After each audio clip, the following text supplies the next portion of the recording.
नमस्कार, मैं विकेश कुमार और आपके लिए लेकर आए हैं 67th बीपीएससी एंड सीडीपीओ के लिए फुल्ली मॉक टेस्ट। और ये एडिटोरिया पब्लिकेशन का 14वां प्रैक्टिस सेट है, यानी कि सेकेंड लास्ट प्रैक्टिस सेट है। देखते हैं आज के प्रमुख प्रश्नों को।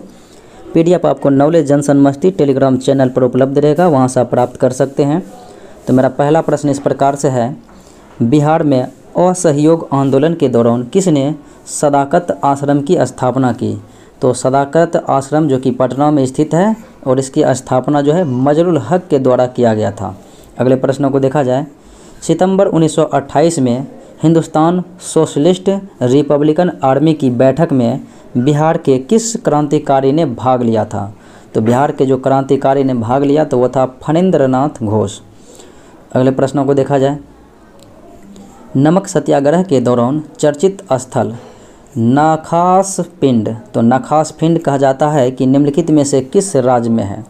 तो ये जो है नमक सत्याग्रह जो कि 1930 ईस्वी में चलाया गया था, तो ये संबंधित स्थल जो कि कहाँ पर है? तो ये बिहार में स्थित है और बिहार के पटना में ही है। अगले प्रश्नों को देखा जाए। निम्नलिखित में से कौन सा युग्म सही सुमेलित नहीं है, यानी कि कौन सा युग इसमें से गलत है? तो बंदी जीवन सचिंद्र सन्याल के द्वारा लिखा गया, ये सत्य है। इंडियन स्ट्रगल सुभाष चंद्र बोस के द्वारा लिखा गया, ये भी सत्य है। इंडिया डिवाइडेड राजेंद्र प्रसाद के द्वारा लिखा गया, ये भी सत्य है। Annihilation of cast B.R. Ambedkar के द्वारा लिखा गया, ये भी सत्य है।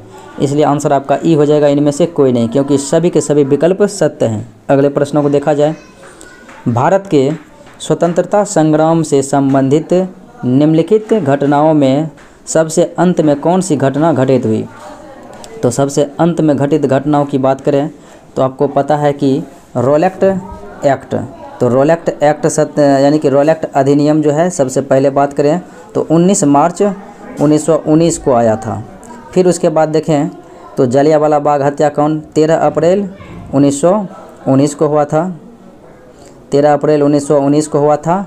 फिर उसके बाद रोलेक्ट सत्याग्रह देखें तो रोलेक्ट सत्याग्रह यानी कि पूरे देश में हड़ताल किया गया था रोलेक्ट एक्ट के विरोध में, तो 6 अप्रैल हुआ था 1919 को। और उसके बाद भारतीय राष्ट्रीय कांग्रेस का अधिवेशन देखा जाए तो ये 2 दिसंबर हुआ था, 2 दिसंबर 1919 को। यानी कि इन सबों घटना को होने के बाद जो है सबसे बाद में घटित हुआ था कांग्रेस का जो है अमृतसर के अधिवेशन। तो इसलिए कहा जा रहा है कि सबसे अंत में, तो सबसे अंत में हो जाएगा आपका ए कि अमृतसर अधिवेशन सबसे बाद में हुआ था। अगले प्रश्नों को देखा जाए। किस गवर्नर जनरल के कार्यकाल में कोलकाता में एशियाटिक सोसाइटी की स्थापना? तो कोलकाता में एशियाटिक सोसाइटी की स्थापना जो है आपको पता है कि 1784 ईस्वी में किया गया था विलियम जोन्स के द्वारा। और विलियम जोन्स के द्वारा किया गया, तो आपको पता है कि 1772 से 1775 तक इसका कार्यकाल था। ये जो है 1772 से, तो ये था लॉर्ड विलियम वेंटिंग का, ये जो है इसका कार्यकाल था वारेन हेस्टिंग का, क्योंकि इसी के समय में 1773 ईस्वी में रेगुलेटिंग एक्ट आया, जिसके तहत जो है बंगाल के गवर्नर को बंगाल का गवर्नर जनरल कहा जाने लगा। इस प्रकार से कंपनी के अधीन प्रथम गवर्नर जनरल वारेन हेस्टिंग और बंगाल के प्रथम गवर्नर जनरल वारेन हेस्टिंग थे। अगले प्रश्नों को देखा जाए। भारत में करजन के प्रशासन की तुलना औरंगजेब से किसने किया था? तो करजन के प्रशासन की तुलना औरंगजेब से किया था गोपाल कृष्ण गोखले ने। अगले प्रश्नों को देखा जाए। कतः रंपाओ के विद्रोह का नेतृत्व किसने किया था? तो रंपा विद्रोह का नेतृत्व यानी कि ये 1879 से 1922 ईस्वी के आंध्र प्रदेश में हुआ था। तो ये जो है इसका नेतृत्व सीताराम का राजू के द्वारा किया गया। अगला सवाल। सर्वप्रथम किस गवर्नर जनरल ने प्रेस पर सेंसरशिप लागू किया था? तो प्रेस पर सेंसरशिप सर्वप्रथम जो है 1799 में लगाया गया था लॉर्ड बेलेजली के द्वारा। अगले प्रश्नों को देखा जाए। कहता है किस वर्ष बाल गंगाधर तिलक को पत्रकारिता के लिए पहली बार सज़ा मिली थी? तो पत्रकारिता के लिए जो है बाल गंगाधर तिलक तो कई बार जेल भी गए थे। तो इसे 1882 ईस्वी में सर्वप्रथम जो है कोल्हापुर के महाराजा के प्रति अंग्रेज़ों के व्यवहार का निंदा करने के कारण जो है सज़ा हुई थी 4 माह का। इसलिए जो है ए विकल्प सत्य होगा। अगला सवाल। साधारण ब्रह्म समाज की स्थापना किसने किया? तो साधारण ब्रह्म समाज की स्थापना 1878 ईस्वी में किया गया था और जिसमें शिवनाथ शास्त्री और आनंद मोहन बोस के सहयोग से हुआ था, यानी इन दोनों के द्वारा किया गया था। तो आंसर ई हो जाएगा 1 से अधिक। अगले प्रश्न को देखिए, कहता है नेटिव मैरिज एक्ट के द्वारा लड़कियों एवं लड़कों के विवाह की न्यूनतम उम्र लड़की का 14 और लड़कों के लिए 18 वर्ष निर्धारित किया गया। तो ये जो है 1872 में लाया गया था, नॉर्थ ब्रुक के समय में, नॉर्थ ब्रुक के समय में लाया गया था। तो इसलिए आपका विकल्प नंबर ई हो जाएगा, क्योंकि इनमें से कोई नहीं, क्योंकि 1872 विकल्प में मौजूद नहीं है। अगले प्रश्नों को देखा जाए, निम्नलिखित में से किस रचना के माध्यम से राजा राम मोहन राय ने सती प्रथा का विरोध किया था? तो राजा राम मोहन राय के द्वारा जो सती प्रथा का विरोध किया गया था, तो इसका वर्णन संवाद कौमुदी के माध्यम से किया गया था, जो कि 1821 में किया था। और 1829 ईस्वी में राजा राम मोहन राय और फिर विलियम वेंटिंग के सहयोग से सती प्रथा को जो है अवैध घोषित किया गया। अगले प्रश्न को देखें, निम्नलिखित में से कांग्रेस के किस अधिवेशन में राष्ट्रीय आर्थिक कार्यक्रम एवं मौलिक अधिकार संबंधी प्रस्ताव पारित किया गया था? तो मौलिक अधिकार जो प्रस्ताव पारित किया गया था, यह कांग्रेस का अधिवेशन कराची 1931 में हो रहा था। और ये जो है अध्यक्षता वल्लभ भाई पटेल के द्वारा किया गया था। वल्लभ भाई पटेल के द्वारा ही मूल अधिकार की मांग की गई थी और मूल अधिकार का प्रारूप जवाहरलाल नेहरू के द्वारा बनाया गया था। अगला सवाल, निम्न में से कौन सुभाष चंद्र बोस के राजनीतिक गुरु? तो सुभाष चंद्र बोस के राजनीतिक गुरु थे चित्तरंजन दास और गांधी जी के गोपाल कृष्ण गोखले के एम.जी. रनाडे। अगला सवाल है, 19वीं शताब्दी में भारत पर अंग्रेजी शासन का परिणाम आर्थिक तौर पर निम्नलिखित में से क्या था? तो 19वीं शताब्दी में जो है भारत पर अंग्रेजी शासन का परिणाम यानी आर्थिक तौर पर क्या था? तो ये परिणाम इसका था कि भारतीय कृषि का वाणिज्यिकरण। आंसर हो जाएगा बी। अगले प्रश्न को देखा जाए, मुसलमानों के लिए पृथक राष्ट्र का प्रस्ताव सबसे पहले किसके द्वारा रखा गया था? तो मुसलमानों के लिए जो है पृथक मुस्लिम राष्ट्र यानी कि पाकिस्तान के लिए जो सर्वप्रथम लगाया गया था, तो ये इलाहाबाद में मुस्लिम लीग का अधिवेशन हो रहा था, जिसमें मोहम्मद इकबाल के द्वारा ये बात रखा गया था। तो मोहम्मद इकबाल के द्वारा रखा गया, इसलिए आंसर ई हो जाएगा मोहम्मद इकबाल। अगले प्रश्न को देखें, अखिल भारतीय राज्य जन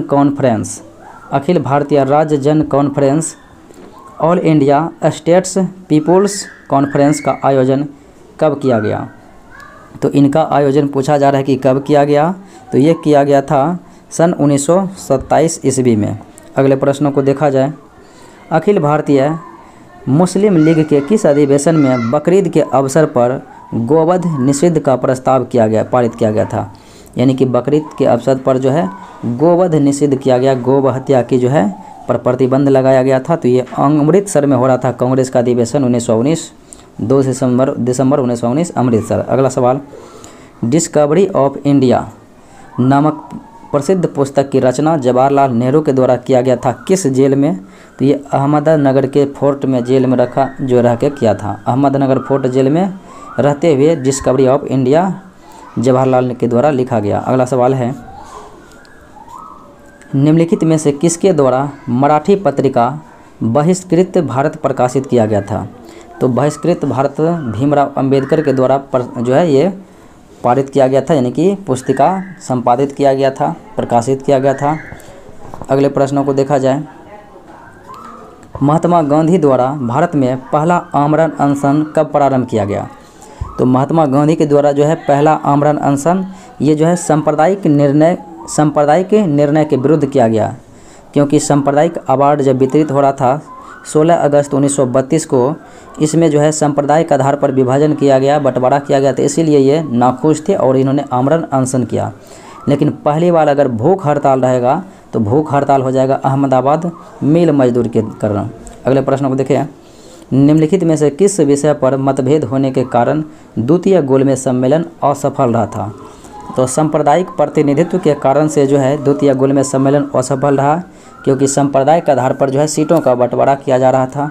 अगले प्रश्नों को देखें, निम्नलिखित क्रांतिकारियों में से कौन काकोरी डकैती कांड से संबंधित नहीं थे?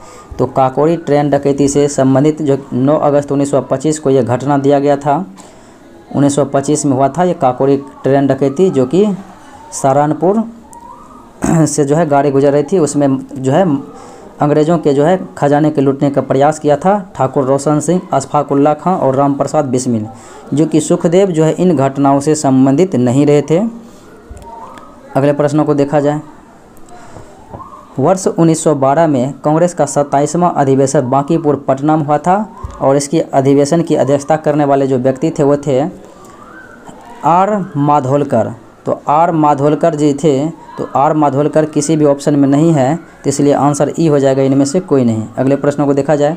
निम्नलिखित में से किसने औदंतपुरी बिहार का निर्माण करवाया था? तो औदंतपुरी बिहार अर्थात विश्वविद्यालय का निर्माण बिहार में ही है, तो ये गोपाल के द्वारा, जबकि विक्रमशिला विश्वविद्यालय धर्मपाल के द्वारा और नालंदा विश्वविद्यालय कुमारगुप्त प्रथम के द्वारा।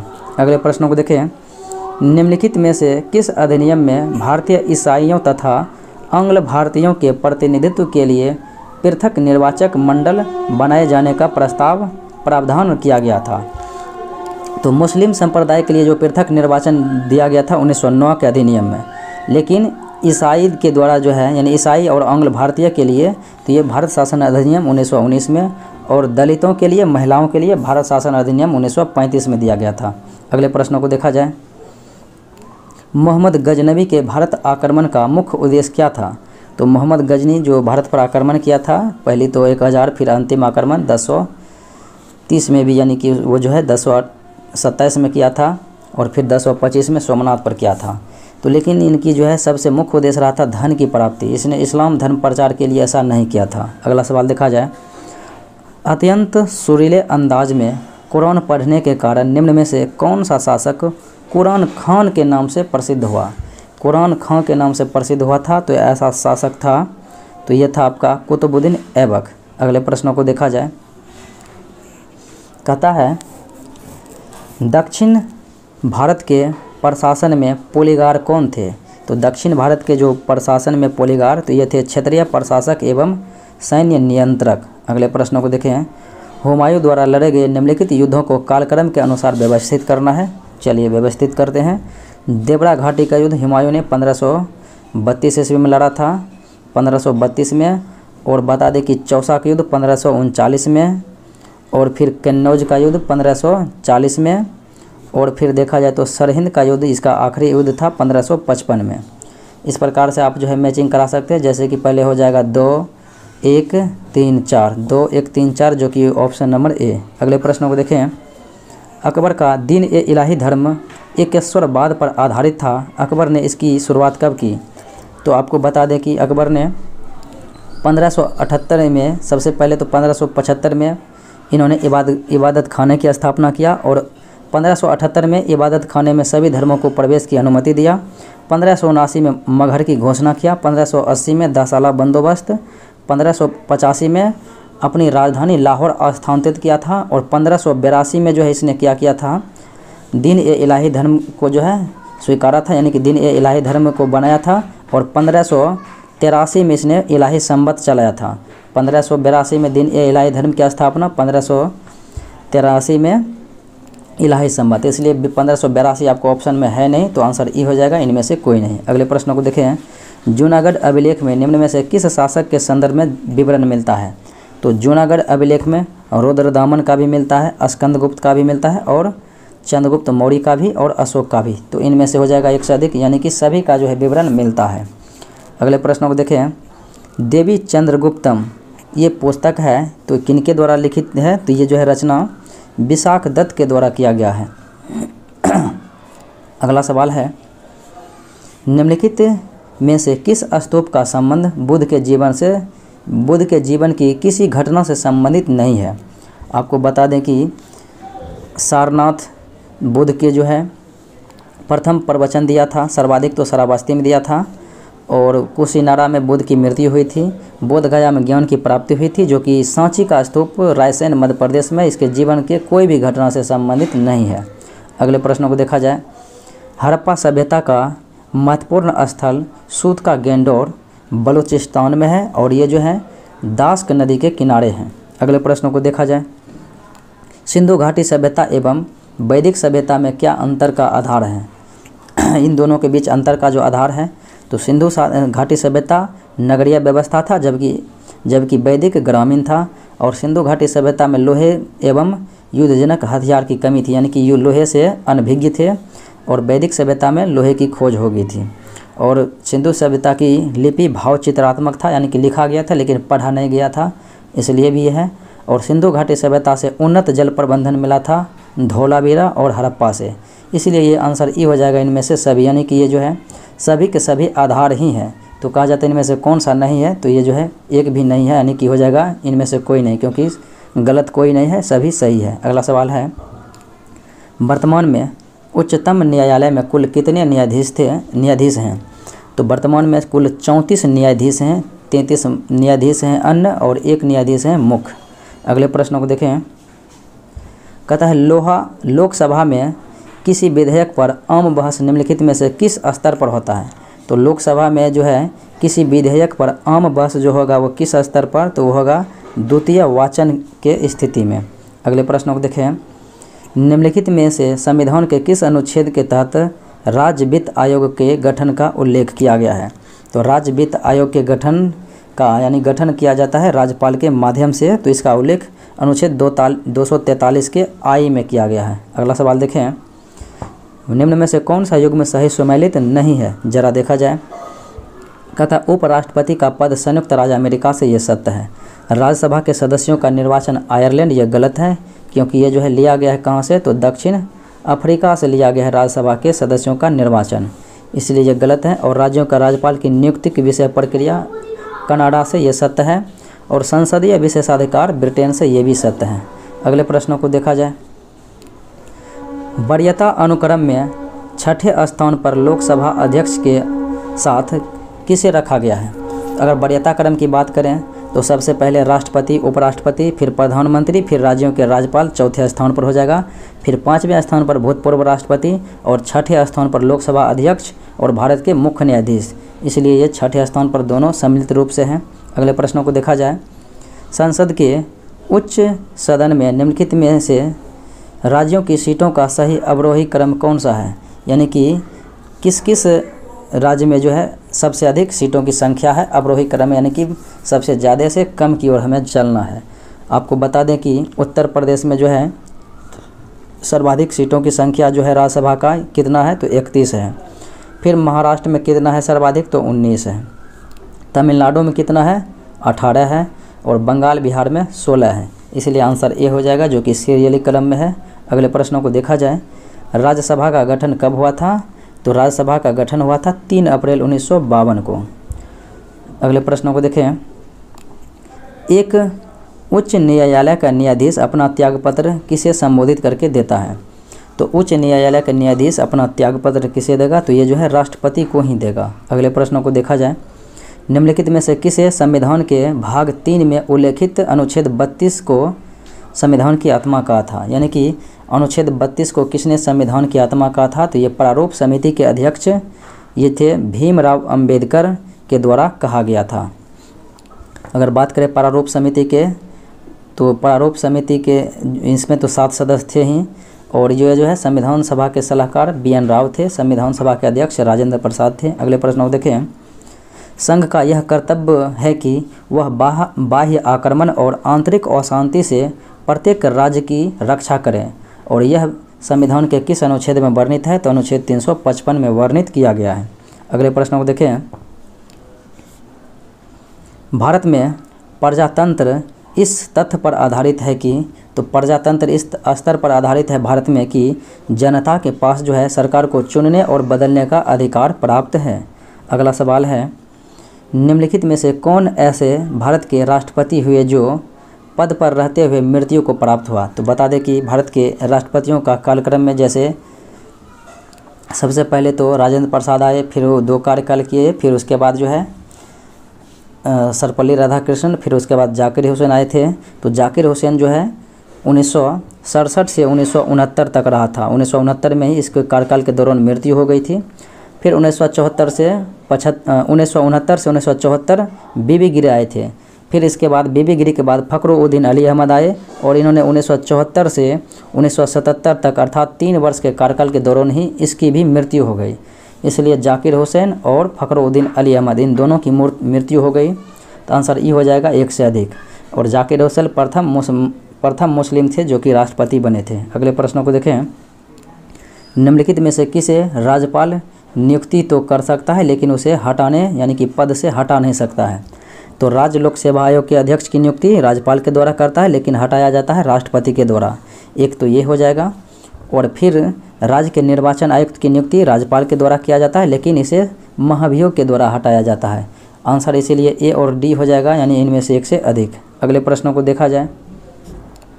किसी भी वित्त विधेयक को विधान परिषद अधिकतम कितने दिनों तक रोक सकती है?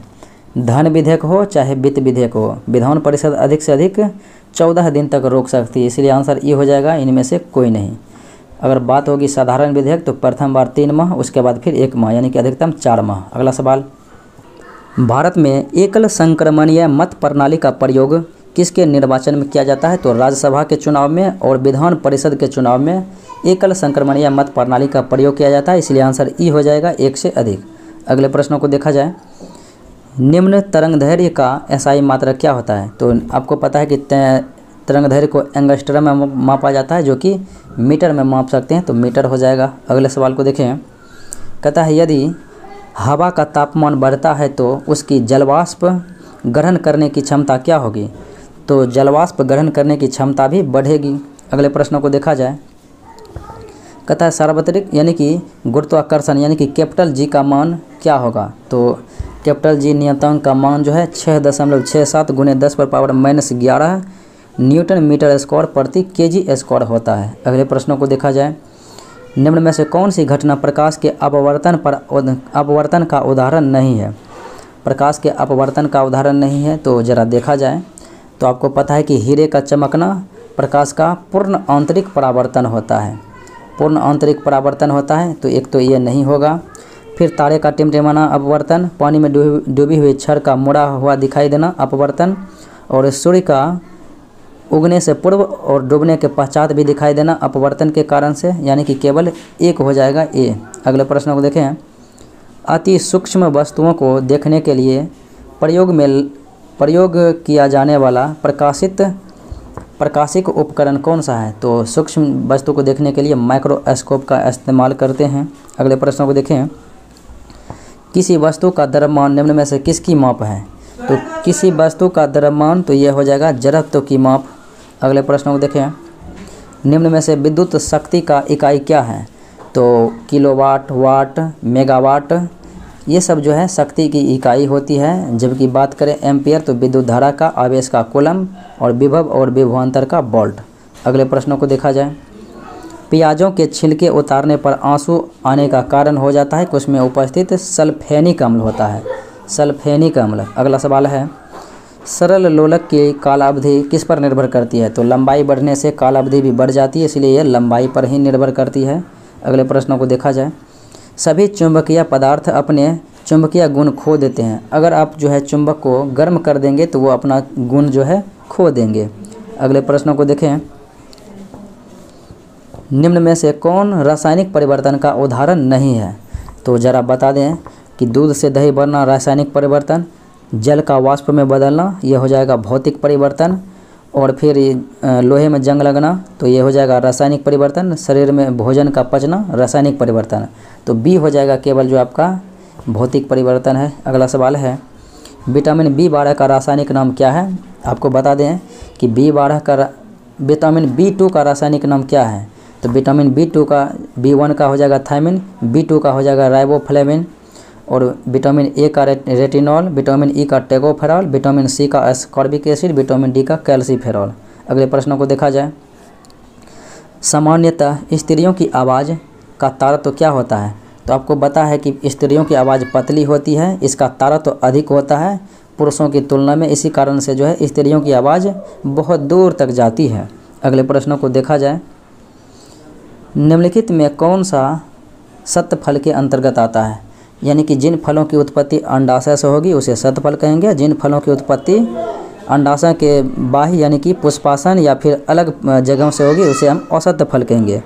तो सेब पुष्पासन से, नाशपाती पुष्पासन से उत्पत्ति होती है तो ये औसत फल हो गया, और आम जो है मध्यफल भी खाया जाता है तो ये जो है अंडाशय से, फिर अंगूर जो है फल भित्ति और बीजांडसन खाया जाता है, तो ये भी जो है अंडाशय से इसका उत्पत्ति होता है, इसलिए ये दोनों सत्य फल है, तो इसलिए आंसर ई हो जाएगा 1 से अधिक। अगले प्रश्न को देखें, निम्नलिखित में से कौन सी मानव पाचन तंत्र की पाचक एंजाइम नहीं है? तो मानव पाचन तंत्र की पाचक एंजाइम ट्रिप्सिन, टैलिन, पेप्सिन है, जबकि गैस्ट्रिन नहीं है। अगले प्रश्न को देखें, अधिकांश प्राणियों के जीवित पदार्थ का 80% पदार्थ क्या होता है? तो अधिकांश प्राणियों के जीवित पदार्थ का 80% भाग लगभग प्रोटीन होता है। अगले प्रश्नों को देखा जाए, डीएनए की द्विकुंडलिनी संरचना किसके द्वारा मॉडल दिया गया था? तो डीएनए का जो है डबल हेलिक्स मॉडल दिया गया था वाटसन और क्रिक के द्वारा 1953 में, और इसी के लिए इसे चिकित्सा का नोबेल पुरस्कार मिला था 1962 में। अगले प्रश्नों को देखा जाए, कहता है मिश्र धातु जिसमें कि जस्ता नहीं है, आपको बता दें कि जर्मन सिल्वर CuZnNi इसमें जस्ता है, पीतल तांबा जस्ता इसमें भी है, गन मेटल CuZnSn इसमें भी है, जबकि कांसा में जो है केवल Cu और Sn होता है, यानी कि तांबा और टीन, इसीलिए इसमें जस्ता नहीं है। अगले प्रश्नों को देखें, निम्न में से किस समूह में सभी विषाणुजनित बीमारियां होती है? रेबीज विषाणु के कारण से, हर्पीज विषाणु के कारण से और ट्रकमा गुलकमा विषाणु के कारण से, इसे आंसर ये हो जाएगा।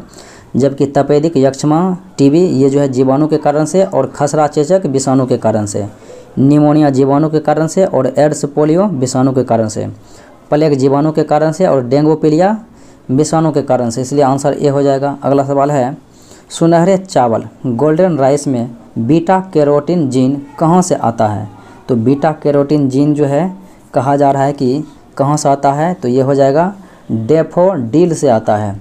अगले प्रश्न को देखें, पौधों की लंबाई में वृद्धि के लिए निम्न में से कौन सा आवश्यक है? तो पौधों की जो है लंबाई में वृद्धि के लिए कैल्शियम, नाइट्रोजन, पोटेशियम, फास्फोरस ये सभी की आवश्यकता है, इसलिए आंसर हो जाएगा इनमें से 1 से अधिक। अगला सवाल है, निम्न में से किसका सेवन हृदय रोगियों के लिए अधिक मात्रा में नहीं करनी चाहिए? तो वसा युक्त भोजन जो है, वसा का सेवन हृदय रोगियों के लिए घातक होता है। अगला सवाल, वनस्पति उद्यान तथा प्राणी उद्यान निम्न में से किसके उदाहरण हैं? तो वनस्पति उद्यान और प्राणी उद्यान जो है ये उदाहरण होते हैं XC2 संरक्षण का, XC2 संरक्षण का। अगला सवाल है, आग बुझाने वाले संयंत्र में कार्बन डाइऑक्साइड किस अभिक्रिया से पैदा होती है? तो कार्बन डाइऑक्साइड का प्रयोग आग बुझाने में किया जाता है, तो ये किस प्रकार से पैदा? तो ये सोडियम बाइकार्बोनेट तथा तनु सल्फ्यूरिक अम्ल से पैदा होता है। अगला सवाल है, एस्पिरिन के संबंध में क्या सही नहीं है? तो एस्पिरिन के संबंध में कहा जा रहा है कि यह पेड़ से प्राप्त होता है, तो यह बात सत्य है। फिर कहा जा रहा है कि इसे पेट्रोलियम से बनाया जाता है, तो ये इसका बारे में जो है गलत कथन है, क्योंकि ये पेड़ से प्राप्त किया जाता है। और कहता है यह एंटीपायरेटिक है, ये सत्य है, और इसे एसिटिक सैलिसिलिक एसिड भी कहा जाता है, ये भी सत्य है। तो आपका जो है ये विकल्प बी गलत है। अगला सवाल,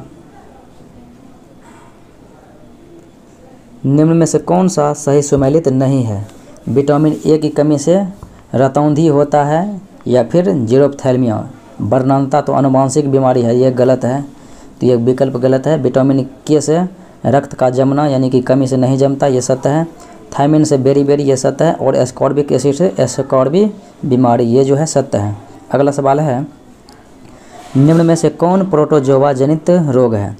तो प्रोटोजोआ जनित डेंगू जो हो जाएगा विषाणु के कारण से, खसरा विषाणु, मलेरिया प्रोटोजोआ, और फिर कालाजार प्रोटोजोआ के द्वारा, इसलिए आंसर ई हो जाएगा सी और डी 1 से अधिक। अगला सवाल है, निम्न में से कोशिका घटक, निम्न में कौन सा कोशिका घटक कोशिका में दाखिल होने वाले जीवाणुओं को नष्ट करता है?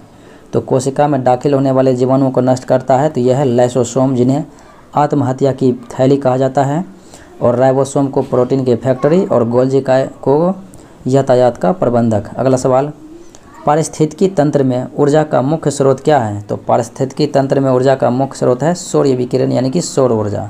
अगला सवाल, निम्नलिखित में से सूची 1 सूची 2 के साथ मैचिंग कराना है। तो यूरिया उर्वरक है, और पेंसिलिन प्रतिजैविक है, और मेलाथियन, तो मेलाथियन तो यह एक फंगस नाशी है, और कॉपर सल्फेट कीटनाशी है।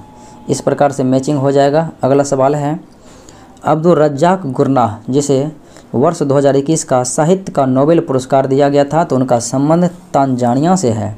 अगले प्रश्नों को देखें, निम्नलिखित में से किसे देश के सर्वश्रेष्ठ समुद्री जिले के रूप में सम्मानित किया गया? तो देश का सर्वश्रेष्ठ समुद्री जिला तो ये घोषित किया गया है बालासोर को। अगला सवाल देखें, भारत का पहला वर्टिकल टावर फॉरेस्ट मानव फॉरेस्ट कहाँ पर बनाया जा रहा है? तो ये जो है कर्नाटका बेंगलुरु में बनाया जा रहा है। अगले प्रश्नों को देखें, हाल ही में चर्चा में रहे भाविना पटेल का संबंध किससे है? तो भाविना पटेल जो है ये पैरा टेबल टेनिस खिलाड़ी रहे हैं। अगले प्रश्नों को देखा जाए, SCO संघाई सहयोग संगठन सदस्य देशों का जो है पॉबी एंटी टेरर 2021 युद्ध अभ्यास, तो पॉबी एंटी टेरर 2021 युद्ध अभ्यास का आयोजन किस देश में किया गया? तो ये पाकिस्तान में किया गया है। अगला सवाल, Dada Saheb Phalke international film festival awards 2021 में सर्वश्रेष्ठ फिल्म का पुरस्कार किसे प्रदान किया गया?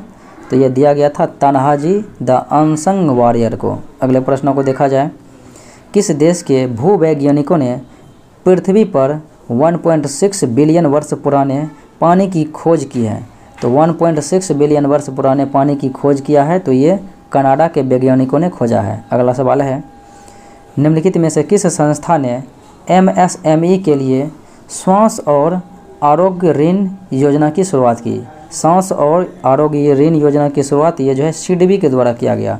अगले प्रश्न को देखें, गलवान घाटी में शहीद हुए थे कर्नल बीकू मल्ला संतोष बाबू को किस पुरस्कार से सम्मानित किया गया? तो इन्हें महावीर पुरस्कार दिया गया। अगले प्रश्नों को देखें, लद्दाख को जैविक कृषि संपन्न बनाने के लिए लद्दाख ने किस राज्य से समझौता किया है?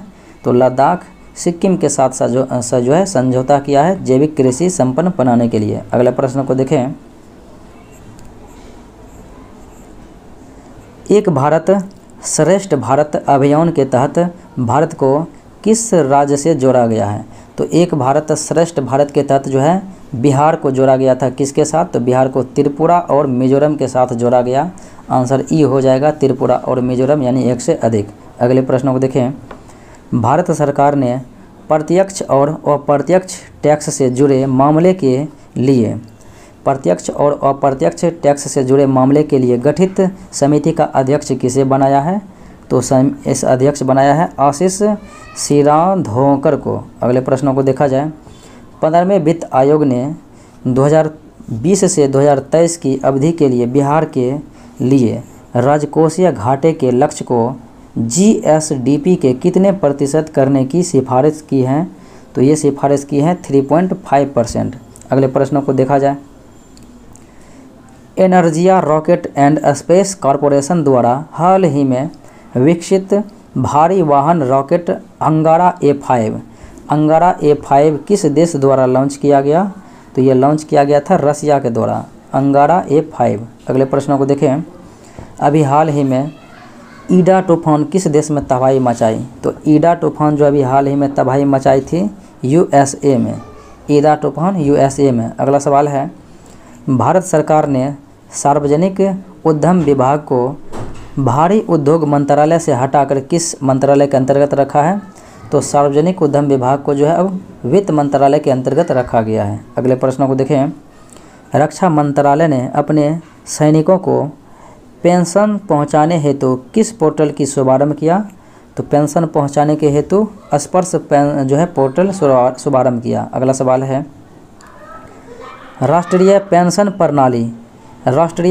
प्रणाली NPS के लिए कितनी आयु सीमा तक के व्यक्ति पात्र होंगे?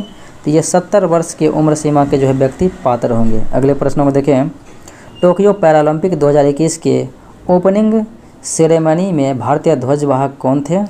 तो ओपनिंग में जो है शुरुआती में जो ध्वजवाहक ये थे टेकचंद, और अंतिम में जो है यानी कि समापन समारोह में, तो समापन समारोह में हो जाएगा अवनी लखेरा।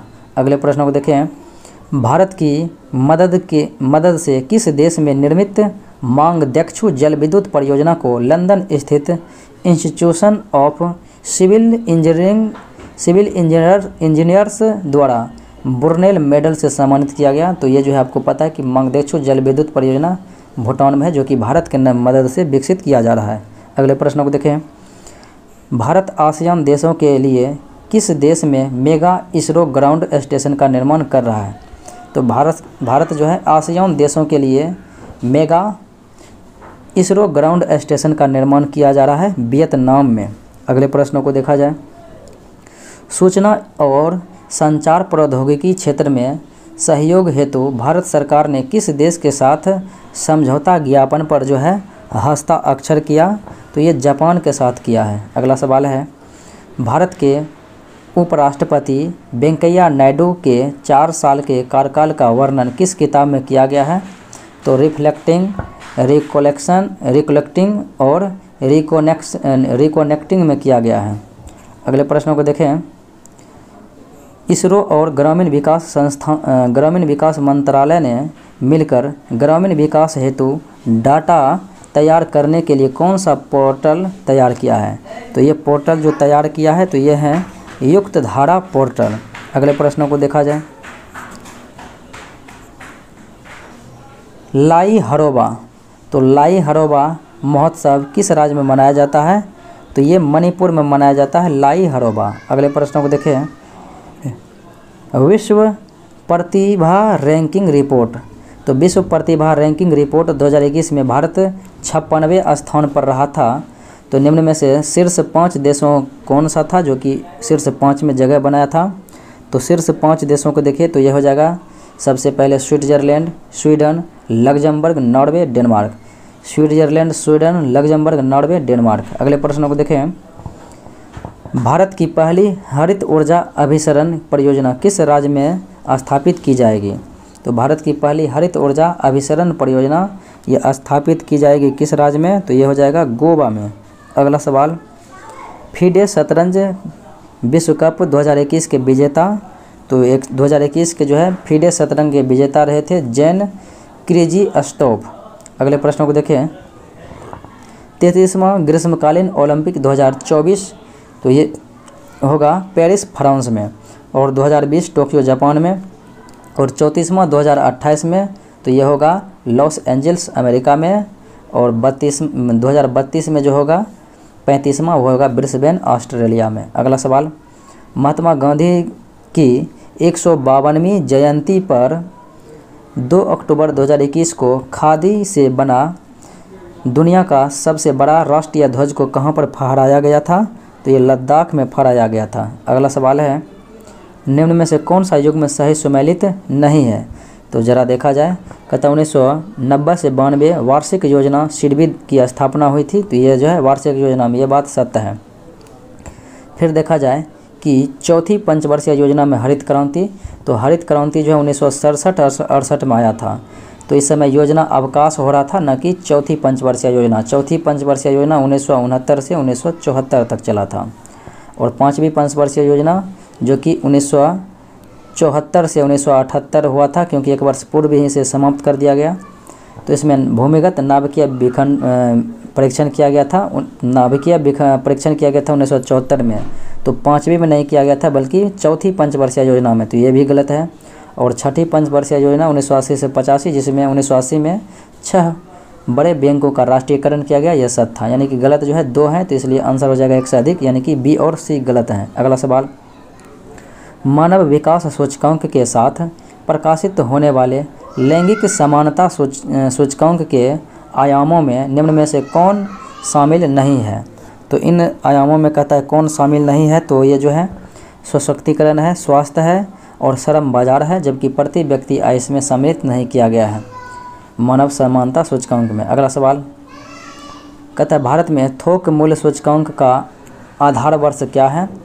तो वर्तमान थोक मूल्य सूचकांक का आधार वर्ष जो है वर्ष 2000 कितना है, तो ये हो जाएगा वर्ष 2011-12 है, तो 2011-12 हैं, तो इसलिए विकल्प में है नहीं, तो आंसर ये हो जाएगा इनमें से कोई नहीं। अगले प्रश्नों को देखें, निम्नलिखित में से कौन सतत विकास का आधार है? तो सतत विकास का जो है आधार तो ये हो जाएगा पर्यावरणीय दृष्टिकोण। अगले प्रश्नों को देखें, निम्न में से कौन सी संभावनाएं खाद्य प्रसंस्करण उद्योग के विस्तार में सहायक हैं? तो खाद्य प्रसंस्करण के उद्योग में जो सहायक हैं तो ये हो जाएगा कृषि उपज की अधिकता, शहरीकरण का विस्तार और एकल परिवार एवं महिला श्रमिकों की वृद्धि और खाद्य उत्पादों पर अधिक के व्यय। इसलिए आंसर 1, 2, 3 ये सभी हो जाएगा। अगले प्रश्नों को देखें। व्यापार सुगमता सूचकांक रिपोर्ट निम्नलिखित में से किसके द्वारा जारी किया जाता है? तो ये विश्व बैंक के द्वारा जारी किया जाता है। विश्व बैंक 1944 में स्थापित हुआ और IMF 1945 में स्थापित हुआ। दोनों का मुख्यालय वाशिंगटन DC और विश्व व्यापार संगठन 1995 में स्थापना हुआ, मुख्यालय जिनेवा में। अगला सवाल कहता है राष्ट्रीय मत्स्य विकास बोर्ड कहाँ पर स्थित है? तो राष्ट्रीय मत्स्य विकास बोर्ड ये स्थापित है हैदराबाद में। अगले प्रश्न को देखें। निम्नलिखित में से कौन उनकी स्थापना के कालक्रम अनुसार आरोही क्रम में है? आरोही क्रम में ज़रा देखा जाए तो स्थापना के अनुसार तो आपको पता है कि नाबार्ड की स्थापना 1982 में हुआ था और इंपीरियल बैंक की स्थापना यहाँ पर देखा जाए तो ये 1921 में ही हुआ था और SBI में कन्वर्ट कर दिया 1955 में और SIDBI की स्थापना 1990 में हुआ था और फिर GIC की स्थापना 1972 में हुआ था। इसलिए जो है आपको सबसे पहले तो हो जाएगा 2, फिर हो जाएगा 4, फिर हो जाएगा 3, 1, 2, 4, 3, 1 तो विकल्प नंबर हो जाएगा आपका A। अगले प्रश्नों को देखा जाए। वर्ष 2017 में रेल बजट को आम बजट में किस समिति की सिफारिश पर दिया गया था? तो ये सिफारिश किया करने वाले थे विवेक देवराय समिति। अगले प्रश्नों को देखें। अर्थव्यवस्था में मांग घटने से मुद्रास्फीति की दर के घटने एवं बेरोजगारी दर के बढ़ने की स्थिति क्या कहलाती है? तो ये स्थिति कहलाती है सुस्ती या स्लो डाउन। अगले प्रश्नों को देखें। निम्न में से कौन सा कथन प्रधानमंत्री सुरक्षा बीमा योजना के बारे में सही नहीं है? यानी कि प्रधानमंत्री सुरक्षा बीमा योजना के बारे में गलत है। तो इस योजना का प्रारंभ 9 मई 2015 को कोलकाता से किया गया, ये बात सत्य है। इस योजना का नोडल विभाग वित्त मंत्रालय का वित्तीय सेवा विभाग है, तो ये बात सत्य है। और इस बीमा योजना के लिए 18 से 70 वर्ष की आयु के सभी बचत बैंक खाता धारक पात्र होंगे, ये बात भी सत्य है। और इस बीमा योजना का प्रीमियम राशि जो है प्रति 12 रुपया प्रति माह नहीं है बल्कि 12 रुपया जो है प्रति वर्ष है, तो यही बात आपके लिए गलत है। अगले प्रश्नों को देखा जाए। केंद्रीय बजट 2022-23 के अनुसार वित्तीय वर्ष 2022-23 में राजकोषीय घाटा सकल घरेलू उत्पाद का कितना प्रतिशत अनुमानित है? तो राजकोषीय घाटा सकल घरेलू उत्पाद का कितना % अनुमानित है? तो ये हो जाएगा 6.4%। अगला सवाल। वित्तीय वर्ष 2022-23 में बिहार राज्य को केंद्र सरकार से केंद्रीय करों में हिस्से के रूप में कितनी राशि प्राप्त होने का अनुमान है? तो ये राशियां जो अनुमान है प्राप्त होने का तो यह है 91,180.60 करोड़ रुपया, 91,180.60 करोड़ रुपया। अगला सवाल है। वर्ष 2020-21 में वर्तमान कीमतों पर निम्न में से किस राज्य का निवल राज्य घरेलू उत्पाद सबसे अधिक रहा? तो निवल राज्य घरेलू उत्पाद जो है सर्वाधिक रहा था, तो ये तमिलनाडु था। अगले प्रश्नों को देखें। पटना मेट्रो रेल परियोजना की लंबाई कुल कितनी है? तो पटना मेट्रो रेल की लंबाई है 31.29 किलोमीटर। अगले प्रश्नों को देखें। भारत वन स्थिति रिपोर्ट 2021 के अनुसार देश के कार्बन स्टॉक में वार्षिक वृद्धि कितना है? तो 39.7 मिलियन टन है। अगले प्रश्नों को देखें। भारत वन स्थिति रिपोर्ट 2021 के अनुसार सर्वाधिक वन आवरण प्रतिशत वाला बाघ संरक्षित क्षेत्र कौन सा है? तो सर्वाधिक वन आवरण वाला बाघ संरक्षित क्षेत्र तो यह हो जाएगा पक्के बाघ संरक्षित क्षेत्र, जो कि सर्वाधिक वन आवरण प्रतिशत वाला है। और ये पक्के बाघ संरक्षित क्षेत्र जो है किस राज्य में है? तो यह हो जाएगा अरुणाचल प्रदेश में। अगले प्रश्नों को देखें। बिहार के निम्न में से किस जिले में वन आवरण का प्रतिशत सबसे कम है? तो सर्वाधिक वन आवरण का प्रतिशत तो यह हो जाएगा सबसे कम, तो यह हो जाएगा शेखपुरा। अगला सवाल है। कहता है सोलास एक शीतोष्ण कटिबंधीय वन है। सोलास एक शीतोष्ण कटिबंधीय वन है जो पश्चिमी घाट के निम्नलिखित में से किस क्षेत्र से संबंधित है? तो पश्चिमी घाट के नीलगिरी, अन्नामलाई और पालनी की पहाड़ी से संबंधित है, इसलिए आंसर हो जाएगा ई, इनमें से एक से अधिक। अगले प्रश्नों को देखें। निम्न में से कौन सा विकल्प प्रवाल विरंजन के कारण को निर्दिष्ट नहीं करता? तो प्रवाल विरंजन के कारण को निर्दिष्ट नहीं करता है। तो महासागरीय अम्लता ये तो करता है, और अत्यधिक मत्स्यायन ये भी करता है, और खराब तटीय प्रबंधन ये भी करता है, और गैर संवहनीय पर्यटन ये भी करता है। आंसर हो जाएगा ई कि इनमें से कोई नहीं, क्योंकि ये सभी के सभी करता है। अगला सवाल, अभ्रक उत्पादन में भारत का कौन सा राज्य अग्रणी है? तो अभ्रक के उत्पादन में भारत के अग्रणी राज्य तो ये हो जाएगा आंध्र प्रदेश। अगले प्रश्नों को देखा जाए। कहता है राष्ट्रीय जलमार्ग संख्या 6 किस नदी से संबंधित है? तो ये राष्ट्रीय जलमार्ग संख्या जो है 6 ये बराक नदी से संबंधित है, जो कि लखीमपुर से भांगा को जोड़ती है। अगले प्रश्नों को देखें। वायुमंडल के स्तरों एवं उनके अभिलक्षणों के सुमेलित जोड़ों में कौन सा जोड़ा सही नहीं है यानी कि गलत है? क्षोभ मंडल में मौसम संबंधी घटनाएं ये सत्य है। समताप मंडल में ओजोन परत पाया जाता है, ये सत्य है। और आयन मंडल में पृथ्वी की सतह की ओर परावर्तित रेडियो तरंगे ये भी सत्य है। और मध्य मंडल में ध्रुव ज्योति ये जो है गलत है। आंसर आपका डी हो जाएगा, जो कि गलत है, तो वो बहिर्मंडल में होता है। अगला सवाल देखा जाए फिर। कहता है भ्रंश घाटी यानी कि रिफ्ट वैली से प्रवाहित होने वाली नदियाँ कौन सी है? तो यह नदियाँ कौन सी है जो कि भ्रंश घाटी से होकर बहती है? तो यह हो जाएगी राइन नदी। तो ऑप्शन नंबर हो जाएगा आपका डी। अगले प्रश्नों को देखें। निम्नलिखित में से कौन स्थलरुद्ध यानी कि लैंड लॉक देश हैं? तो लैंड लॉक कंट्री तो ये हो जाएगा बोत्सवाना, ऑप्शन नंबर ए। अगले प्रश्नों को देखें। निम्नलिखित में से किस नदी का उद्गम स्थल बिहार में है? तो बिहार में यानी कि किन नदियों का उद्गम स्थल? तो ये हो जाएगा बूढ़ी गंडक, ये जो है सोमेश्वर की पहाड़ी से यानी कि ये बिहार से निकलती है। फिर अगले प्रश्नों को देखा जाए। कहता है सर्वाधिक नगरीय जनसंख्या वाले जिलों का सही क्रम क्या है? तो सर्वाधिक नगरीय जनसंख्याओं का जो है सही क्रम को आपको बताना है। तो पटना हो जाएगा सबसे पहले, फिर भागलपुर, फिर गया और फिर बेगूसराय। पटना, भागलपुर, गया, बेगूसराय, ऑप्शन नंबर बी। अगला सवाल है। निम्न में से कौन गांधी सर्किट में सम्मिलित नहीं है? तो गांधी सर्किट में पूछा जा रहा है कि कौन सम्मिलित नहीं है। मोतिहारी है, सदाकत आश्रम है और भितरवा आश्रम है, कुशेश्वर स्थान इसके अंतर्गत नहीं है। तो आंसर जो है आपका डी हो जाएगा, जो कि गलत है।